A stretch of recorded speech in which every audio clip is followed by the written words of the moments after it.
Welcome to TastyML's AI Pulse, your weekly AI market update.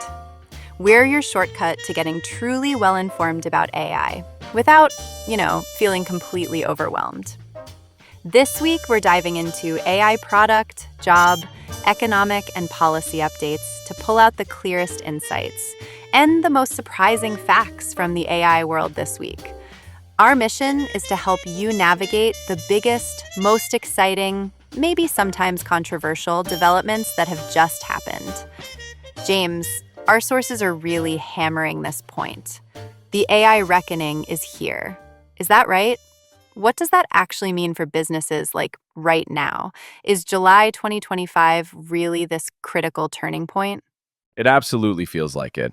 Your sources, they're spot on. For B2B companies especially, AI first isn't aspirational anymore. It's just table stakes. What we're seeing, and the sources back this up, is if a business hasn't rolled out, truly effective AI that's boosting revenue in a real way by now, well, they need to seriously rethink their whole strategy. This deadline, if you want to call it that, stems from this 18-month window that really kicked off back in early 2024. Time's up for just experimenting. Right. So the pressure is definitely on, and I guess that urgency feeds directly into something else. We're seeing this massive global talent war. Meta seems to be making some really aggressive moves there based on our sources. Oh, it's everywhere. And yeah, Meta is a perfect example. Mark Zuckerberg's got this new superintelligence labs division. Yeah. And they've poured, $14.3 billion into Scale AI, the data startup. Mm-hmm. That's a huge statement. Plus, you hear these stories, right? Zuckerberg himself, allegedly, cold pitching researchers on WhatsApp, offering salaries north of $100 million. Wow. Yeah, trying to lure top talent from places like OpenAI and Google DeepMind. OpenAI apparently called it a home invasion. Strong words. And now OpenAI is talking about, quote, recalibrating comp. It's a fierce battle for the absolute best minds in the field. It's an absolute frenzy. And speaking of huge investments, there's this Stargate project from the US government, $500 billion, aiming to build AI supercomputers. OpenAI, SoftBank, Microsoft, NVIDIA, Oracle are all involved. But Elon Musk is already criticizing it, calls it unfeasible, says they don't have the money. What's your take? Is it just about the cash, or are there deeper issues with a project this ambitious? That's a really good question. And no, it's definitely not just about the money. Although $500 billion is, a staggering amount, yeah. Think about the logistics. Building supercomputers at that scale, you need specialized chips, massive amounts of power, the infrastructure. It's incredibly complex. Right. And Musk's comments, especially with his, ongoing lawsuit against OpenAI about their structure, that adds another layer of, tension. Sure does. But regardless of his take, the sheer amount being invented tells you how critical governments and big tech see AI infrastructure becoming. It's foundational. It really is monumental. And it's not just infrastructure and talent, is it? The research pace is just explosive. Our sources flagged 117 groundbreaking AI papers published just in June 2025. That's up 340% from 2024. It's hard to even keep up. Absolutely. The pace of fundamental discovery is faster than ever. It's really accelerating. And it's hitting the real world too, right? Not just papers. James, what's one concrete example from this week that really shows AI's impact right now? The one that really stood out, I think, was Tesla's autonomous delivery on June 28th. A Model Y literally drove itself from the factory floor right to the customer's location. No human driver intervened. It's not just code running simulations anymore. It's physically out there doing real-world tasks autonomously. So, pulling it all together, the big picture of this went. It isn't just about shiny new tech. It's about these huge shifts in market dynamics, this crazy talent competition, and these really urgent, sometimes uncomfortable conversations about ethics and governance. They're going to shape ethics and governance. They're going to shape AI's future. James, When you look at that big picture, which of those themes feels most critical, most pressing right now? Good question. For me, I think it's the shifting market dynamics. The stakes are just so high now. Companies are throwing unbelievable sums of money around, engaging in this super intense competition. It's really forging a different kind of competitive landscape where your AI capabilities becoming your market position almost directly. Yeah, absolutely. Let's dig into some of the exciting new features and updates from the big AI players, because this is where you see that competition playing out directly. Let's start with WhatsApp, part of Meta AI. They've rolled out Resumir on Bravado, basically. Pretty neat for saving time, and they stress it maintains end-to-end encryption. And maybe bigger, they've integrated Meta AI image generation right into chats across WhatsApp, Facebook, Instagram. You can just type prompts like imagine and generate images, refine them. And it's free. That feels like a big move for democratizing creative AI. It really is. Making those tools accessible to potentially billions of users is huge. And shifting gears a bit, look at TBank. They launched an AI travel assistant in their banking app this week. It apparently plans trips twice as fast using their own proprietary Genti model, so, their advanced generative AI. This pushes personal finance tools beyond just tracking spending into actual lifestyle planning integrated right in. Oh, and the BBC Newsroom AI, they're piloting at a glance summaries for news articles. Yeah. And also something called Style Assist. It's aimed at boosting journalistic efficiency, but crucially, while keeping editorial control firmly in human hands. Those are some really practical efficiency gains. Okay, let's talk OpenAI. ChatGPT has got some updates, especially for pro users this week. James, what are the standout changes in their latest releases?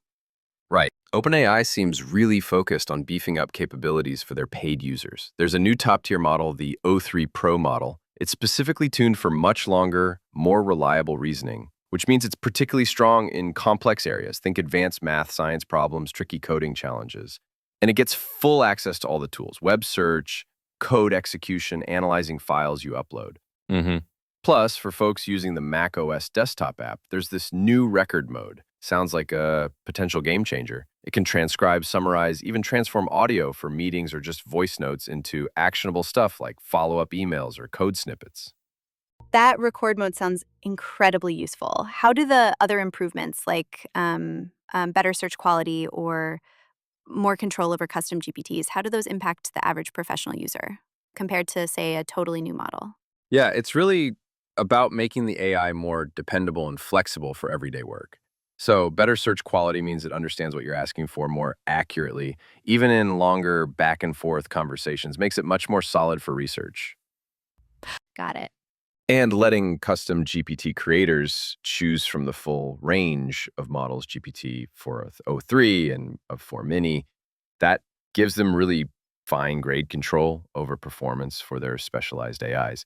These smaller, steady improvements, they add up. They make the AI feel like a more robust, adaptable partner day to day. Oh, and for free users, the memory function is better now too. So conversation should feel more continuous across different sessions. Ah, very cool. What about Anthropic? Claude, what are they bringing to the table that's maybe a bit different?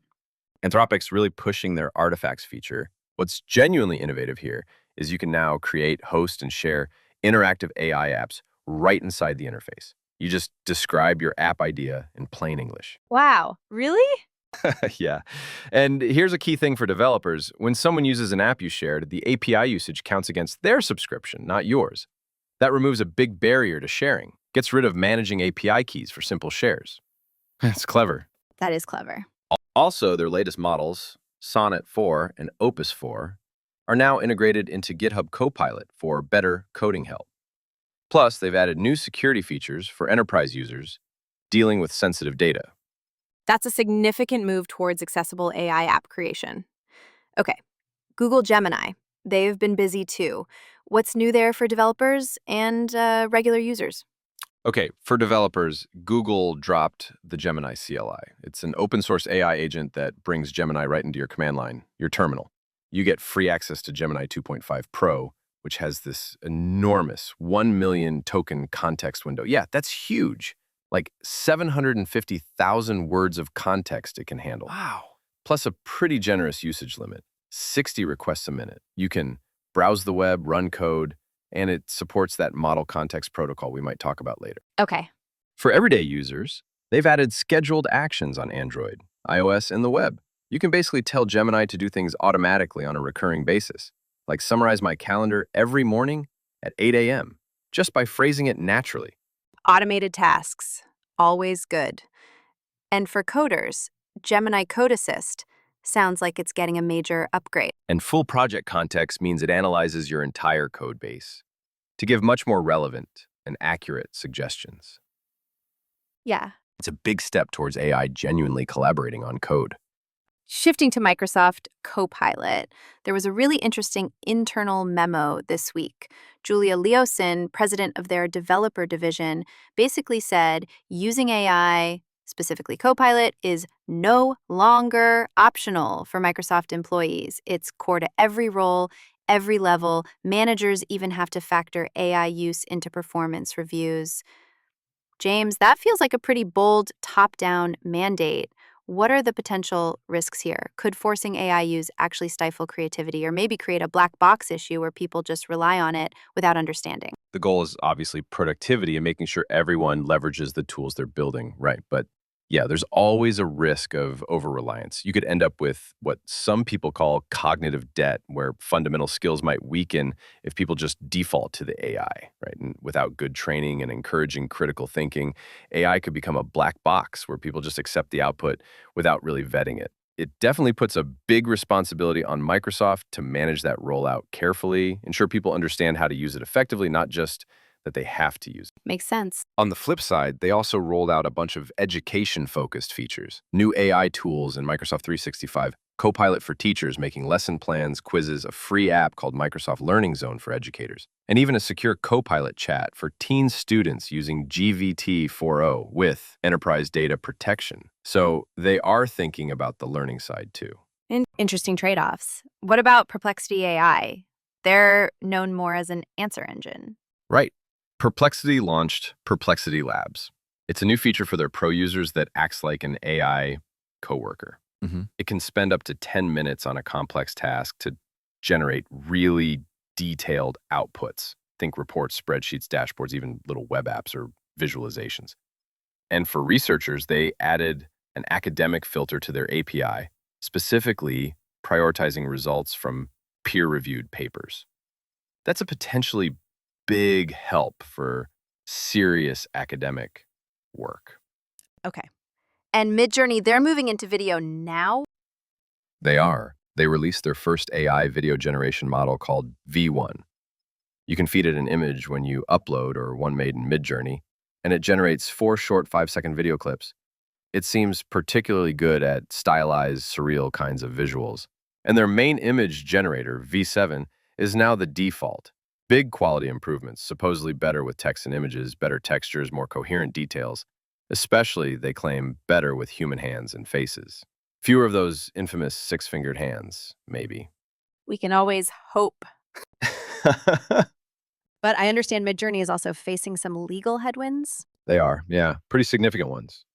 Major Hollywood studios, Disney, Universal, are suing them over alleged copyright infringement. Oh. Serious. The claim is that Midjourney was trained on or is generating images using their protected characters without permission. That case will be watched very closely. It could set major precedents for AI and intellectual property. Definitely one to track. What about the French company Mistral AI? What's new from them? Mistral launched an Agents API this week.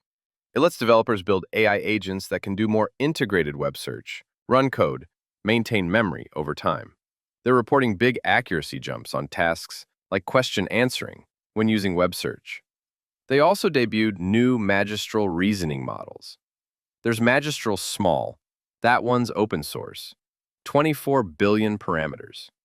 Pretty capable for complex reasoning. Okay. And Magistral Medium aimed at enterprises. Both are specifically optimized for that logical, step-by-step chain of thought reasoning to handle complex problems. Interesting focus on that reasoning process. And lastly, Meta AI. Again, they're getting into hardware. Yeah, pushing into what's called embodied AI. They partnered with Oakley on new performance AI glasses. They have longer battery life and an integrated Meta AI assistant. The idea is real-time help, like it could analyze wind conditions while you're golfing, supposedly. Wearable AI. Exactly. And also on the Meta front, remember their updated privacy policy kicked in June 26. It allows them to use public Facebook and Instagram posts for AI training, unless users specifically opted out by May 27. Right. That caused quite a stir. It definitely raises ongoing questions about user data, consent, and how these massive data sets are built. Absolutely, a constant tension there. And Meta is also looking ahead with their Llama roadmap for 2025, positioning it as an open source AI tsunami. Llama 4 is expected to be faster, multilingual, huge context window. So, James, stepping back from all these individual updates, what's the big overarching trend you see here? What's the common thread? I think two things really stand out. First, this clear shift away from AI being a separate product you go to towards AI being integrated into everything, seamlessly enhancing the tools and workflows we already use. It's becoming ubiquitous. And second, it's obvious that these agentic capabilities that can plan and take actions and the protocols enabling them, like MCP, are seen as absolutely key to moving AI beyond just answering questions or generating text. It's about enabling complex, multi-step work. It really does feel like a nonstop features arms race. So, okay, let's unpack that second point more. What does this really mean for how AI will actually work for us? This week, the concept that really jumped out from the sources is agentic AI. So, just to define it clearly, agentic AI refers to systems that can basically understand a goal you give them, figure out the steps needed to achieve it, actually do those steps, often by using other tools or APIs, learn from how it went, and adapt their plan to get the job done. It's like this loop: plan, act, reflect, repeat. Exactly.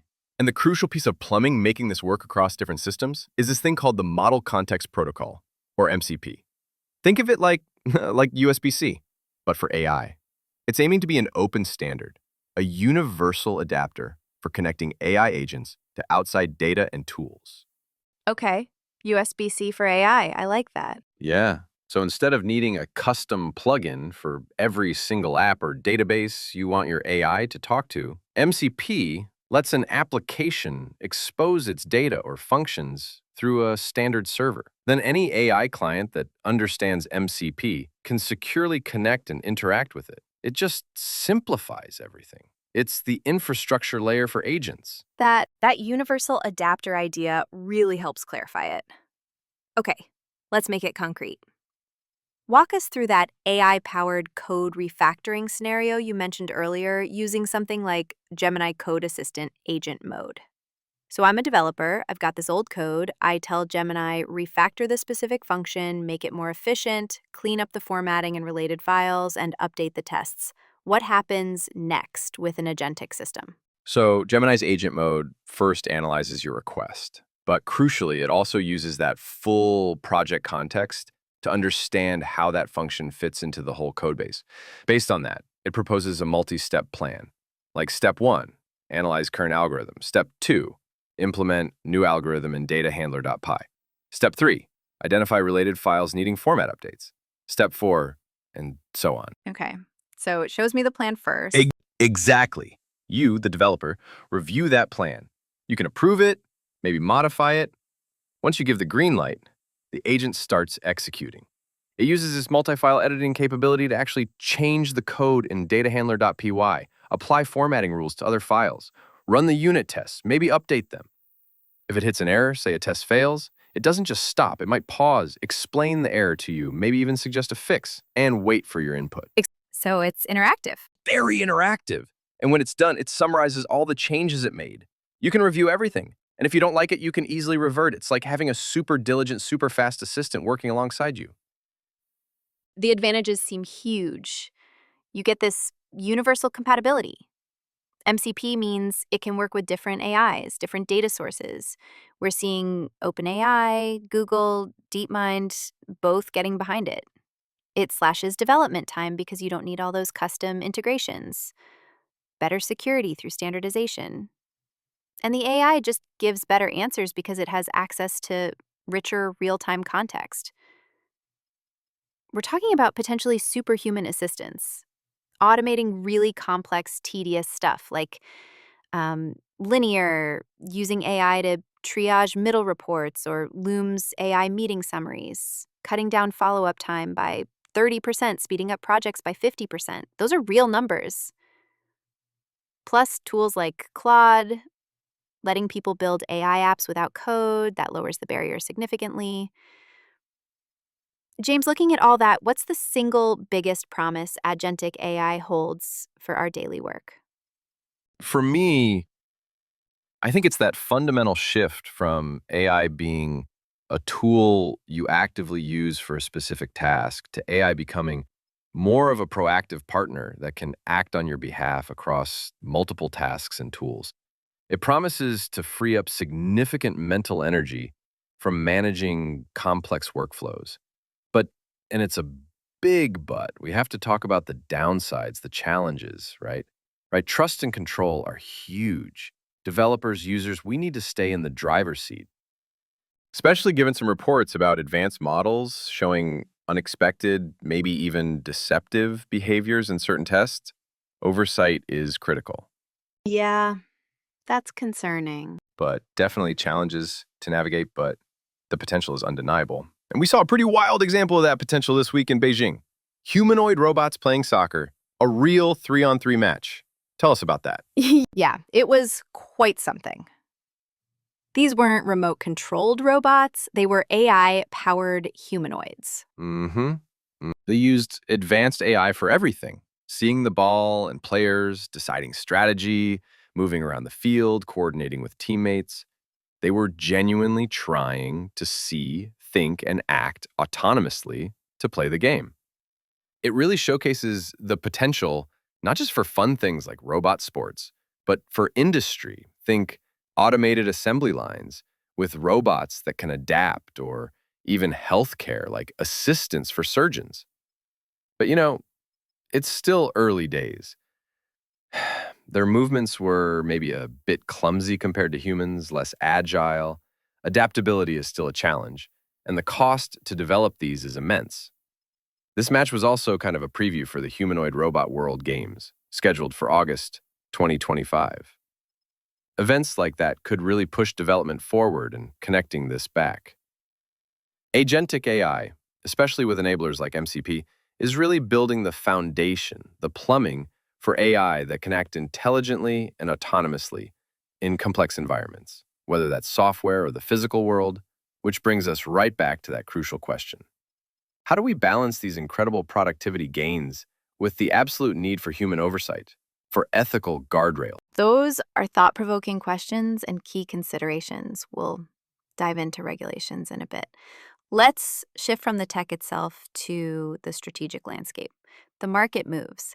This week, we saw some big pieces shifting on the global AI board. James, sources say enterprise AI adoption is hitting a tipping point, but there's still this big gap. Only 22% of companies have a defined AI strategy, even though those that do are seeing revenue growth. What are the real, maybe unspoken hurdles companies face trying to get AI out of pilot projects and into widespread use that actually makes money? It can't be as easy as just deciding to deploy great AI, right? It's far from easy. The tech itself is one part, but often the bigger hurdles are things like internal resistance to change, data quality problems, garbage in, garbage out still applies. Integrating AI with clunky, old legacy systems is often a nightmare. And just finding enough people with the right AI skills is still a major bottleneck for many. Interestingly, Google seems to be doing well here. According to the sources, they have 69% usage in enterprise LLMs compared to OpenAI's 55%. We also saw partnerships forming. like Palantir teaming up with Accenture, Federal Services, to bring commercial AI tools into government agencies. And in manufacturing, there's real momentum. Almost half, 49%, plan to use AI for cybersecurity next year, up from 40%. And 41% are using AI and automation specifically to tackle skill shortages. Quality control is still the number one use case there, cited by 50%. Oh, lots of activity. But the scale AI situation, that feels like more than just market maneuvering. It feels like a real tremor. Meta buying a 49 stake in Scale, this key data labeling company. It's not just about rivals needing new vendors, is it? Yeah, What's the deeper implication here? you're right. It goes deeper. This isn't just a temporary inconvenience for Scale's other customers. It highlights a fundamental, almost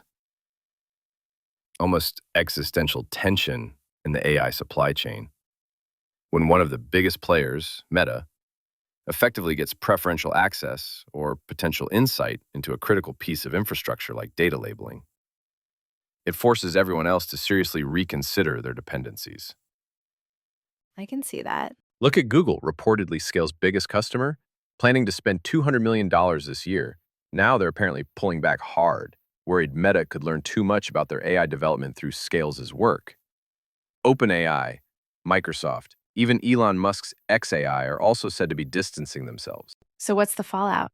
Short term, AI labs might be scrambling for alternatives, which you could actually slow down some model development temporarily. Long term, it puts immense pressure on the need for neutral independent service providers, or it could push more companies towards building these capabilities entirely in-house. It's like a push for AI sovereignty, controlling your own destiny. Yeah. Massive haul. $5 billion in debt and another $5 billion in equity, totaling $10 billion. The plan is reportedly to use that to build out AI data centers and develop their Grok AI platform, presumably aiming for very large-scale models. Some valuations floating around for XAI are now over $120 billion. Wow. For users and developers, what this means is likely another very powerful top-tier AI model entering the fray soon. That increases competition, which could accelerate innovation across the board, maybe even push down the cost of using these models, or just lead to more features faster. It definitely keeps the market heated. Okay, let's turn to regulation. Things are starting to take shape there, too. James, what were the key developments this week on the legal and governance front? Well, a couple of big ones. First, Italy passed its own national AI law on June 28th, the first EU country to do so. And it basically aligns with the broader EU AI Act, but also sets aside $1 billion specifically for AI and cybersecurity within Italy, sets a precedent for national implementation in Europe. Okay, Italy leading the charge there. And then in the US, Texas enacted a comprehensive AI law, becoming the second state after Colorado to do so. It's called the Texas Responsible Artificial Intelligence Governance Act, TRIGI for short.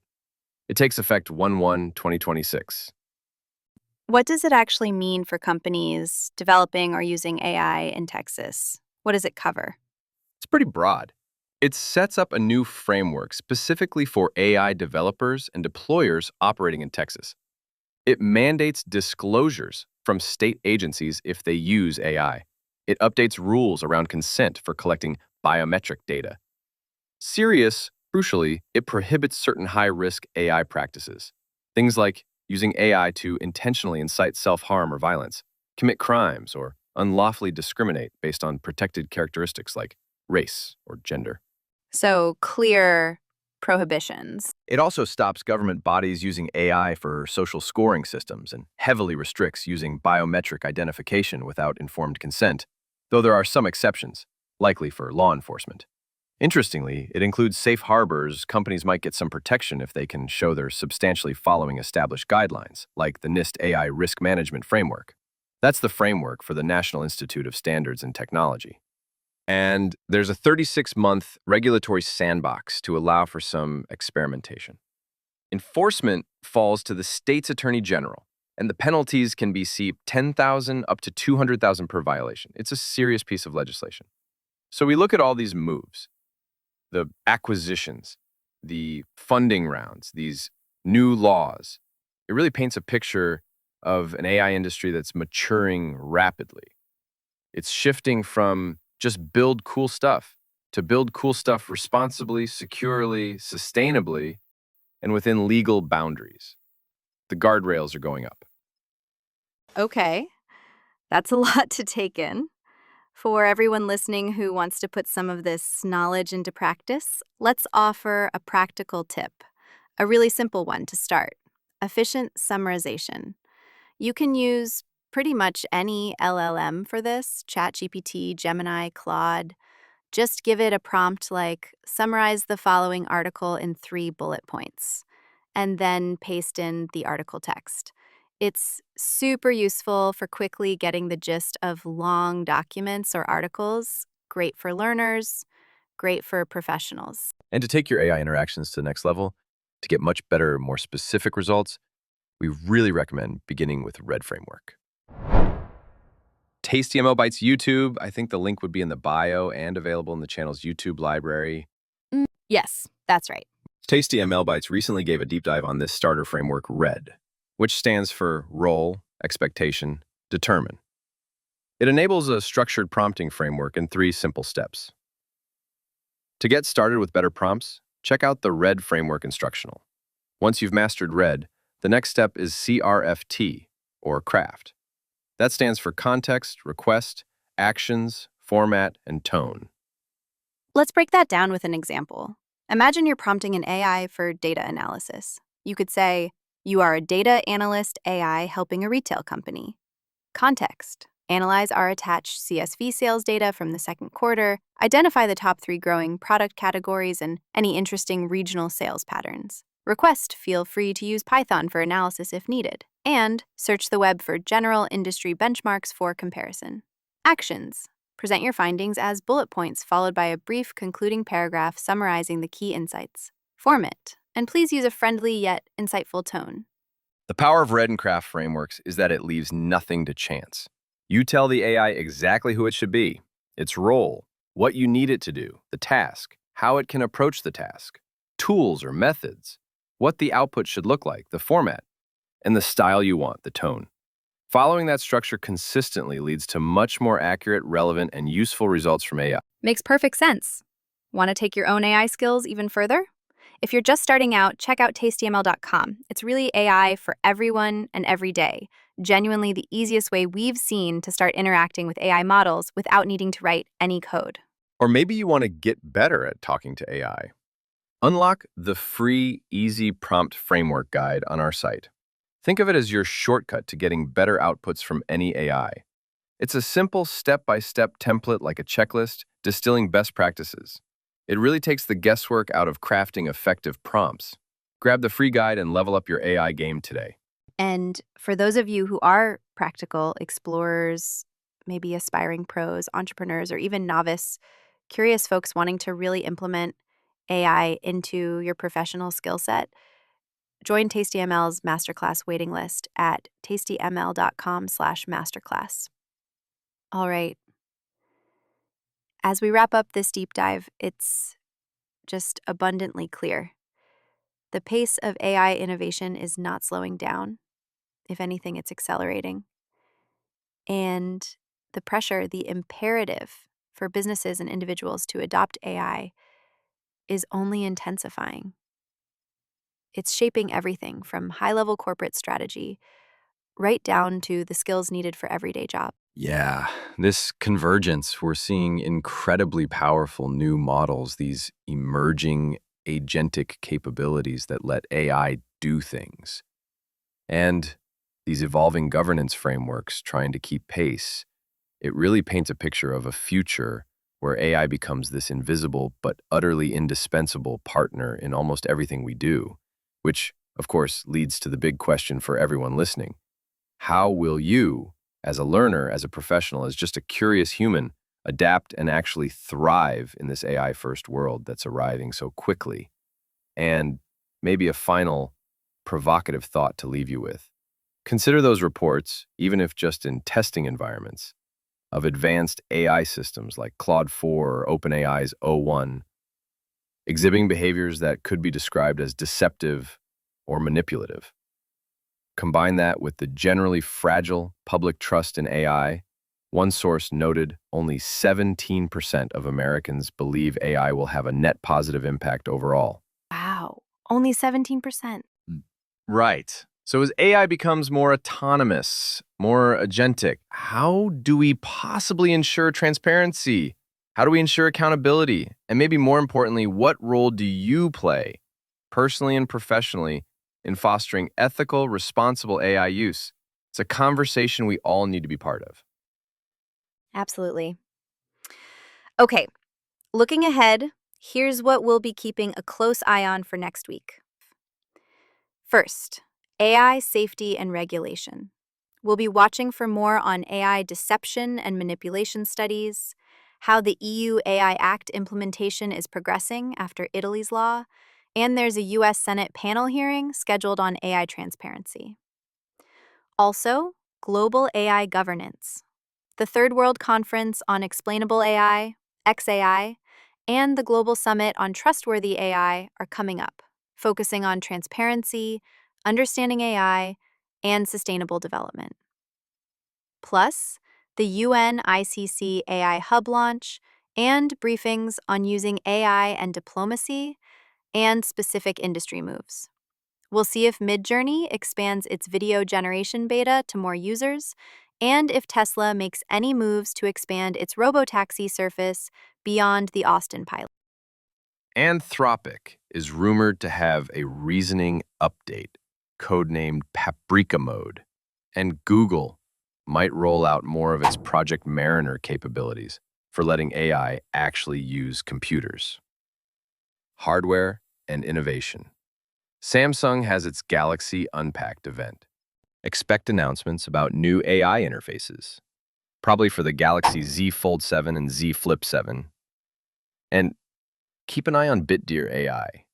They just won a 2025 AI Breakthrough Award for MLO's innovation. And finally, a critical one, energy infrastructure. We have to keep monitoring projects aimed at powering all these data centers, like the potential restart of the 3 Mile Island nuclear plant.